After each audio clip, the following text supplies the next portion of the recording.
Mesdames et messieurs, bonsoir. Merci de vous joindre à nous pour ce nouveau numéro de l'Échiquier international en direct de HAL 24 News. Au 12e jour de la guerre contre l'Iran, cela ne fait que commencer. Et bien sûr, les voix commencent à se faire entendre après la confusion des débuts qui laissait transparaître le manque d'engagement contre les décisions va-t-en-guerre de l'entité sioniste et des États-Unis, se contentant de dénoncer des bouts des lèvres ou peut-être de condamner timidement, sans parler de la position de l'Europe qui a été bien en deçà des attentes et a mis au grand jour les divisions au sein de l'Union européenne. Les voilà donc des 12 jours après les dirigeants de l'Union européenne qui dénoncent l'absence de stratégie entre-temps. L'on parle de plus en plus d'une éventualité de cessez-le-feu. L'Iran intransigeante impose des conditions et des préalables. Tout de suite, les développements.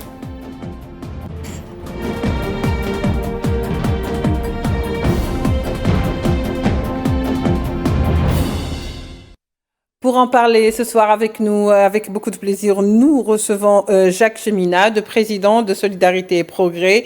Vous êtes Jacques Cheminade, homme politique, et vous avez été 3 fois candidat à la présidentielle en France en 1995, en 2010 et 2017. Jacques Cheminade, bonsoir. Merci d'avoir accepté notre invitation.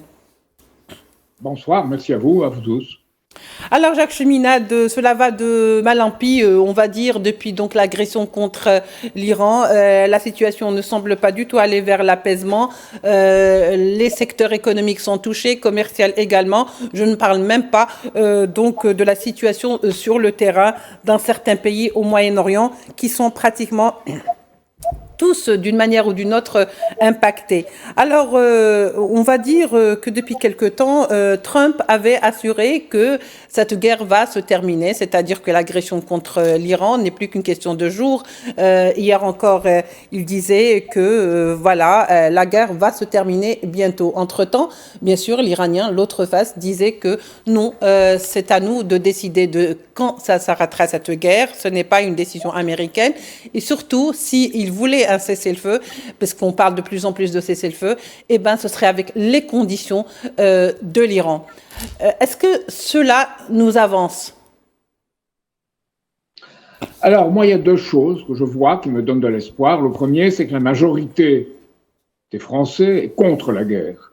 C'est entre 55 et 65%, probablement les 2 tiers maintenant. Oui. En Europe aussi, il y a une opposition à la guerre. Et puis, il y a la visite du pape Léon XIV en Algérie et dans d'autres pays africains. Le pape a condamné très directement Trump et son aventure. Et surtout, il y a un cardinal américain qui a déclaré que ce qui avait été montré sur Truth Social, c'est-à-dire qu'on bombarde l'Iran et en même temps on passe des musiques plus ou moins folkloriques, plus ou moins Macarena, je ne sais pas quoi, américaines, en se moquant du monde et en ayant un manque total d'empathie pour la souffrance du peuple iranien. Donc, il y a une opposition au sein du Vatican contre cette guerre. Et évidemment, tous les pays du BRICS, peu à peu, disent que cela doit s'arrêter. Même il y a des milliardaires aux Émirats arabes unis qui disent il faut arrêter cela. Cette guerre, vous Trump, vous nous jetez dedans et nous, on ne la voulait pas. Jacques Cheminade, il faut dire que depuis le début de cette agression, la position de l'Europe n'a pas été très flatteuse vis-à-vis de cette Union européenne qui s'est toujours dit donc pour la démocratie aujourd'hui. Et d'ailleurs, même l'Iran avait accusé l'Europe d'avoir contribué à créer les conditions de cette agression quelque part pour les États-Unis. Alors, comment doit-on aujourd'hui lire cette position européenne et surtout en particulier française, avec les derniers développements, alors que en parallèle il y a, ou en comparaison, il y a une position espagnole qui est des plus dignes en tous les cas ou des plus représentatifs de ce que aurait dû être l'Europe aujourd'hui? L'Espagne a un vrai gouvernement socialiste. La France a eu une série de faux gouvernements socialistes. Donc Sanchez a interdit que les États-Unis utilisent les bases qu'ils ont en Espagne pour leur agression. La France, au contraire, à Istres, permet aux avions américains de se ravitailler. La France envoie le Charles de Gaulle en Méditerranée orientale, il s'arrête peut-être à Chypre, mais il est tout de même là.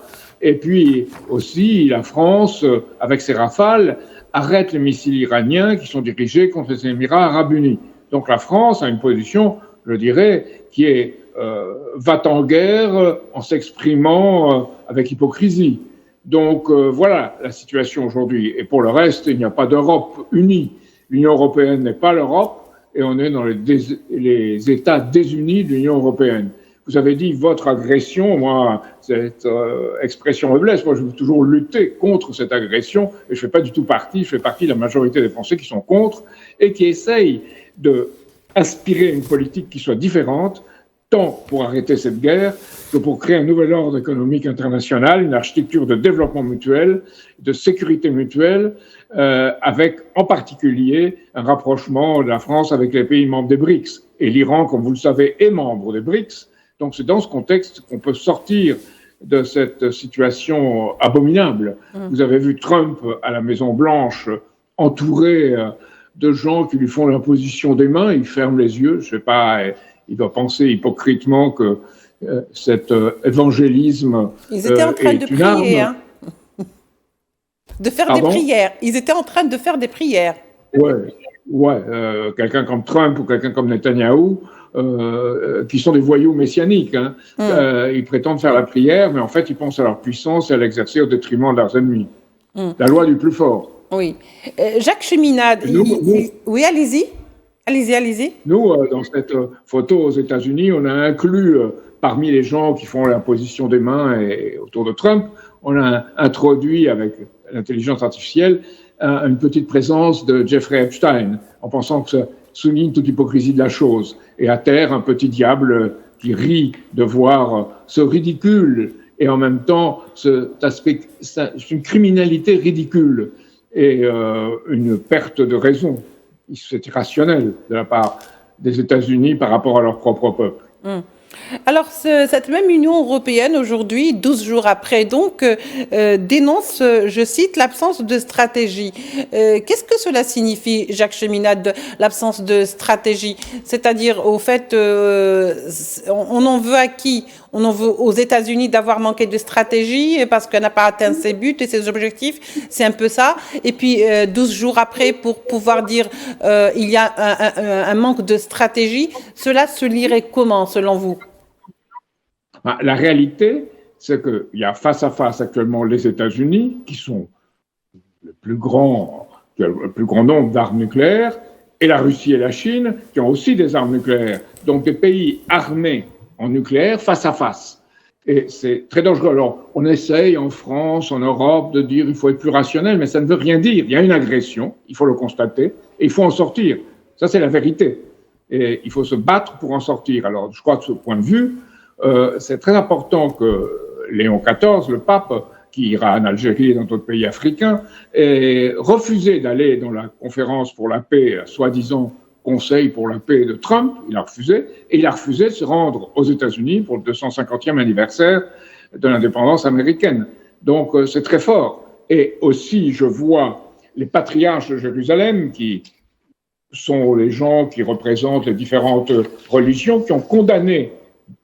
Il l'avait déjà condamné en 2006, mais renouvelle ça le 17 janvier de cette année. Il condamne le sionisme religieux en disant que c'est quelque chose qui porte à la guerre, porte à des idées néfastes qui sont des idées de destruction. Donc, c'est intéressant de voir qu'il peut y avoir, par rapport à cette nouvelle architecture, par ce nouveau changement de façon de penser pour la paix, il peut y avoir, je pense, une convergence de religieux musulmans, de religieux orthodoxes, de religieux protestants, de religieux catholiques, qui s'opposent à cette guerre et qui constituent un état d'esprit. La présidente de l'Institut Schiller International, Helga Sepp-Larouche, a adressé un message au pape en lui disant d'intervenir de façon plus directe encore et de réunir les principales religions dans un ensemble œcuménique pour montrer que ce que fait Trump n'est pas de la religion, c'est une récupération au nom d'une religion de quelque chose qui est le droit du plus fort, le droit de créer un choc, de faire peur et de détruire. Donc, c'est là, je pense qu'il y a une ressource qu'il faut aller rechercher dans l'état d'esprit de ceux qui défendent le bien commun. Alors, est-ce que d'un côté, si la guerre contre l'Ukraine a, si vous voulez, contribué à rassembler davantage l'Union européenne entre eux, ils étaient quand même tous, ils parlaient d'une seule voix, ils chantaient en chœur concernant donc cette agression barbare russe, pour reprendre un petit peu les propos de certains médias mainstream. Aujourd'hui, la guerre ou le génocide à Gaza, contre Gaza, la guerre contre l'Iran, le Liban également agressé, laisse quand même très peu de voix du côté donc de l'Union européenne. Est-ce que vous ne pensez pas que ces guerres contre le Moyen-Orient ont finalement contribué également à lever le voile sur les dissensions qui étaient plus ou moins masquées au sein de l'Union européenne? Oui, il y a des dissensions et c'est important que ces situations, surtout le courage de l'Espagne, que je salue. Mais d'autre part, il y a une vision plus globale qui est la vision impérialiste coloniale britannique. Et cette vision est plus ou moins partagée par tout le monde. Il y a Trump et la version, disons, de son entourage de milliardaires corrompus et qui ne pensent qu'à imposer aux autres le remboursement de leurs dettes qu'ils ont contractées dans des conditions qui sont entre le délit et le crime. Donc il y a cela, et cela veut y aller par la force, par la peur, par l'écrasement. Et puis il y a la méthode des Européens, généralement de ceux qui sont au pouvoir, hein, pas des autres. Ceux qui sont au pouvoir, Starmer, Merz, Macron et les dirigeants polonais, par exemple, qui eux veulent y aller de façon plus, avec une soi-disant plus grande modération. Mais en réalité, c'est le même plan. C'est les ultralibéraux et, je dirais, les Européens, et c'est les je dirais, impérialistes américains, mais les deux avec le même but. Alors, disons, pour le combattre, c'est la Russie, la Chine, les BRICS et tous ceux qui défendent une nouvelle architecture internationale. En particulier, je pense que le rôle de la Chine peut être très important et qu'en apportant des éléments permettant aux Iraniens de mieux utiliser leurs missiles et de mieux cibler, ils apportent quelque chose qui est essentiel dans ce combat. Et les États-Unis en ont fait un combat de ceux qui pratiquent le non-droit, le gouvernement par la peur et la loi du plus fort, et qui tombent dans un véritable crime. Ils ont organisé un crime à l'échelle des relations internationales. Et ceux qui défendent un droit international, et même au sein des États-Unis, ceux qui défendent la Constitution américaine. Trump est passé à cette guerre sans même consulter le Congrès. Concernant la Constitution américaine, il doit consulter le Congrès. Donc il y a une révolte de certains congressistes américains qui ont dit il faut qu'ils respectent au moins la Constitution américaine. Et il y a eu un vote et ils ont perdu au Sénat et à la Chambre des représentants. Donc ils n'ont pas réussi à imposer la loi aux États-Unis. Donc les États-Unis, c'est un pays aujourd'hui hors la loi, comme Israël est devenu un pays hors la loi. Oui. Alors Jacques Cheminade, c'est vrai que alors que maintenant au 12e jour, on intensifie quand même les attaques contre l'Iran, de part et d'autre d'ailleurs, mais beaucoup plus du côté américain sur l'Iran, même si l'Iran quand même, lorsqu'il y a des victimes, l'annonce. De l'autre côté, c'est un petit peu le blackout de moins en moins et de plus en plus donc d'interdictions contre ceux qui filment ou qui oseraient justement poster les dégâts occasionnés par les frappes iraniennes, oui. En Israël, si on filme les destructions qui ont été constatées, hein, si on le filme, on peut condamner à l'amende et même à la prison. C'est-à-dire qu'on veut paraître comme n'ayant pas été frappé. Oui. Parce que, voilà, on ne veut pas que la réalité soit connue. Justement, c'est aussi l'autre arme de l'information, c'est-à-dire montrer ce qu'on veut montrer et cacher le reste. Mais le problème qui se pose aujourd'hui, c'est que de plus en plus, on parle quand même ne serait-ce qu'une petite lueur de soi-disant cessez-le-feu ou des négociations qui pourraient aller dans ce sens. Alors, si tel était le cas, et si bien sûr cette possibilité était avérée, donc l'Iran avait mis des préalables, avait exigé 3 conditions sur lesquelles elle refusait de revenir en arrière, et c'est de bonne guerre, cela s'explique. Par contre, l'Iran aussi refuse une simple trêve. Elle veut, si vous voulez, un cessez-le-feu dans la durée et surtout des garanties que ce qui vient d'arriver en ce 26 février ne se reproduise plus. c'est-à-dire que des garanties qu'elle ne sera plus jamais attaquée. Alors, faut-il vraiment se fier à son adversaire, l'antiterroriste, les États-Unis? Et pensez-vous qu'aujourd'hui, il est temps de parler d'un cessez-le-feu ou est-ce que c'est trop tôt? Je pense que l'idée de cessez-le-feu est une idée fausse. Parce qu'un cessez-le-feu, qu'est-ce que ça veut dire?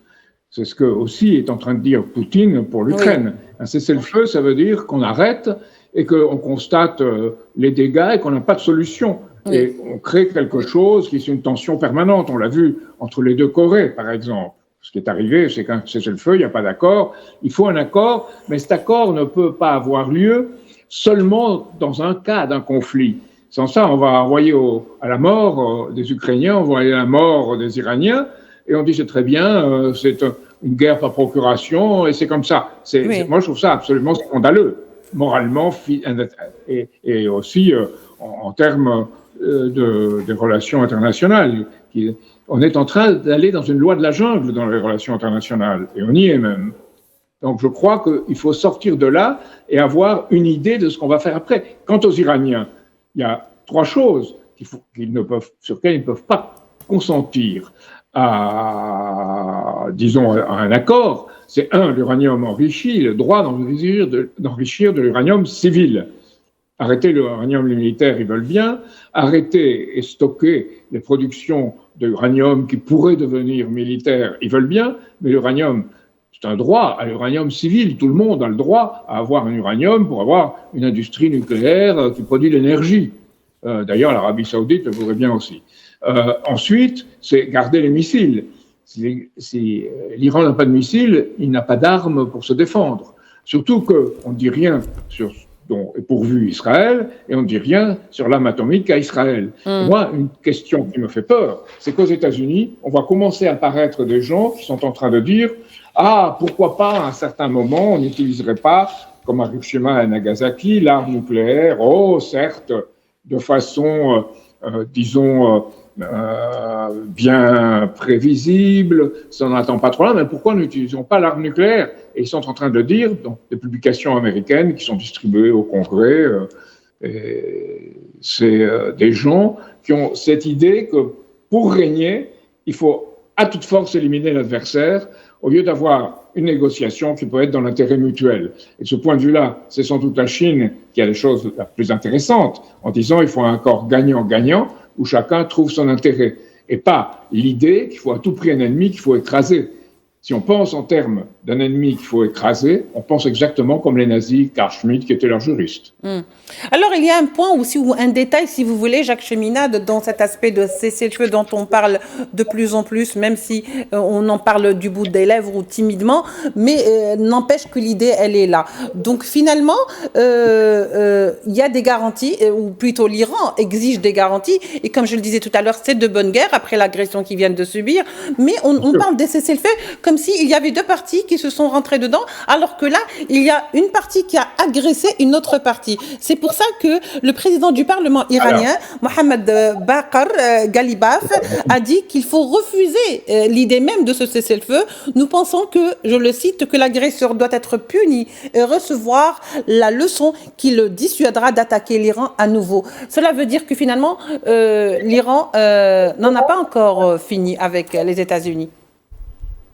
Ah non, et disons, c'est terrible de le voir comme cela, mais le peuple iranien paye pour l'indépendance, la justice et la défense de l'intérêt national. Ne pensons pas au régime politique de l'Iran, c'est une autre question, mais à l'intérêt national et à la nation iranienne. La nation iranienne est en train d'être outragée, bafouée. Vous savez, autour de Trump et autour de Netanyahou, il y a des gens qui veulent détruire la nation iranienne elle-même, qu'il n'y ait plus de nation iranienne. Autour de Netanyahou, c'est plus clair. Autour de Trump, il y en a aussi. Ce sont ce qu'on appelle les ultra-sionistes de l'entourage. Ce peuple-nation fait-il peur aux États-Unis, à l'entité sioniste aujourd'hui? Est-ce qu'on veut voir un pays, par exemple, ravagé, comme ça a été fait avec l'Irak, qui a été complètement détruit, avec le Liban, avec la Libye, qui donc est dans une instabilité chronique? C'est ça qu'on veut faire de l'Iran aujourd'hui? Serge Lavrov l'a dit très clairement. On a vu à la fois Kadhafi, on a vu aujourd'hui l'Iran. qui ne se dotent pas de l'arme nucléaire, qui ont dit qu'ils ne s'en doteraient pas, c'est un fatwa de Khamenei, et qui maintenant sont agressés. Donc, il y a un danger que Serge Lavrov, le ministre des Affaires étrangères russe, a souligné, c'est que tous les pays veulent se doter de l'arme nucléaire pour ne pas être agressés. Donc, c'est là qu'on est très proche d'un seuil des conditions de la guerre mondiale, d'une troisième guerre mondiale. Les gens ne veulent pas croire en Europe, mais c'est le cas. D'ailleurs, il faut se poser quand même certaines questions parce que finalement, lorsque Trump parle de cette guerre qu'il a entreprise contre l'Iran, il parle d'excursion, c'est-à-dire qu'il va vers une excursion, il a un certain timing, il le respecte et puis après il rentre chez lui. Or, ce n'est pas le cas. Il s'est rendu compte que l'Iran n'était pas du tout comme il avait l'habitude de le faire avec d'autres pays, au Venezuela ou ce qui s'est passé à Gaza avec l'entité sioniste. En fait, c'est ça. Ce qu'ils ne voient pas, c'est que l'Iran est une vieille culture, une grande civilisation, et qu'il y a une entité qui est le chiisme, qui est très importante, pas seulement en Iran, mais à Bahreïn, par exemple, et dans le monde. Donc, ils s'attaquent à quelque chose qui a une profondeur historique. Et en s'attaquant et en assassinant Khamenei et en assassinant auparavant Nasrallah, il tue des dirigeants religieux. Si on veut faire une image qui est réductionniste, mais qui rapproche de la réalité, c'est comme si on tuait le pape dans la religion catholique. Donc, on tue des dirigeants qui ne sont pas simplement des dirigeants politiques, qui sont des autorités morales et des autorités théologiques. Donc, c'est extrêmement grave. Et on voit Trump, dans tout ça, tenir, et Exet, son secrétaire à la guerre. Ça s'appelait avant aux États-Unis à la défense. Maintenant, on l'appelle à la guerre. Donc, ils veulent bien la guerre. Et la guerre pour écraser l'autre. C'est dit ouvertement. Et ils croient qu'ils ont Dieu avec eux. Dans l'affaire de l'imposition des mains là, autour de Trump, des évangélistes, Paula White, qui est sa conseillère religieuse, a dit « Dieu est avec nous. Si vous êtes avec Trump, vous êtes avec Dieu. » Donc, c'est la folie religieuse dont ils ont accusé, par exemple, l'Iran, alors que les faux religieux sont eux. Oui, c'est vrai que depuis quelque temps, nous avons affaire à un Occident complètement dans une logique, un état d'esprit assez surprenant. Dieu est partout. Dieu a donné des terres. Dieu est avec eux pour faire des guerres. Dieu est partout avec ces Occidentaux aux États-Unis, à l'entité sioniste. D'ailleurs, l'entité sioniste, parlons-en, par son positionnement géographique qui se retrouve au Moyen-Orient, mais qui est également avec l'Europe, avec les États-Unis. Donc, on se pose la question si dans tout ça, dans cette confusion volontaire, est-ce que nous sommes face à une guerre messianique finalement contre le Moyen-Orient ou est-ce que nous sommes plutôt dans une guerre économique mais qui ne dit pas son nom? C'est les deux en même temps. Ce que les Britanniques, l'Empire britannique a toujours voulu, et c'est historiquement la base de ce qui se passe aujourd'hui sous une autre forme, l'Empire britannique a toujours voulu diviser pour régner, que règne le chaos, et tirer profit de ce chaos pour des gains financiers et permettre à la vision impériale anglaise, y compris dans le domaine religieux, de prévaloir partout. Et c'est la guerre de l'opium en Chine. Les Chinois le connaissent mieux que personne et réagissent aussi avec cette mémoire historique. Le Moyen-Orient pour les Britanniques, c'est comme le disait un jour le ministre français Poniatowski, qui était le ministre de Giscard d'Estaing de l'Intérieur. Il disait « Mon jeu favori enfant, c'était de jeter des fourmis rouges contre des fourmis noires. » C'est exactement ce qui est fait aujourd'hui par les puissances occidentales, et c'est le pétrole, mais c'est beaucoup plus. C'est une position stratégique, et de la part des Américains, ça va encore plus loin. Vous avez le grand Israël, vous savez, depuis l'Égypte jusqu'à l'Euphrate, en piétant sur la carte qu'avait montrée Netanyahou aux Nations Unies. Il y a cela, mais les Américains aussi, c'est leur grande Amérique qui va depuis le Groenland jusqu'à la Terre de Feu. Et ils peuvent prétendre que ce territoire est le leur. Et on l'a vu dans une réunion récente avec différents dirigeants sud-américains de cette extrême droite, disons, un peu allumée. Tous ces dirigeants-là étaient autour de Trump. Trump a parlé 50 minutes, et ensuite Peter Exet et les autres ont parlé. Et c'est une vision absolument dominatrice. Après l'Iran, prétendent-ils, ça sera Cuba, puis ça sera le Mexique, puis ce sera éventuellement le Brésil. C'est-à-dire qu'on essaiera d'éliminer tous les ennemis. Oui. Et c'est notre zone, ça nous appartient, pense-t-il. Voilà. Donc finalement, Jacques Cheminade, et nous arrivons à la fin de notre émission, apparemment tous les chefs occidentaux, américains et de l'entité sioniste sont investis d'une mission divine. Pauvres que nous sommes, donc nous sommes obligés de nous incliner quelque part. Merci beaucoup Jacques Cheminade, je vous remercie pour votre éclairage et votre intervention, pour cet échange. Vous ajouter une oui, chose. allez-y rapidement. Aux États-Unis, une candidate qui s'appelle Diane Serre, qui avec des gens qui sont contre cette guerre se rassemblent, et avec eux, il y a Brian McInnes, qui est l'homme qui s'est fait casser le bras lorsqu'en costume de marine, il a voulu s'opposer à la guerre au Sénat, et même un sénateur lui a tapé dessus. Donc on en est là. Et mais il y a une faction aux États-Unis, avec des gens réunis autour de ce que nos amis essayent de faire, et autour de cette candidature de Diane Serre, qui représente pour moi un espoir par rapport à ce qui se passe aujourd'hui et ce que fait leur pays. Et ils pensent que leur pays est devenu un pays criminel. Oui, merci beaucoup pour la précision, Jacques Cheminade. Vous êtes président de Solidarité et Progrès et que vous avez été à 3 fois, donc à 3 reprises, candidat aux présidentielles françaises. Merci à vous de nous avoir suivis. On se retrouvera demain pour un nouveau numéro de l'Échiquier international. Au revoir.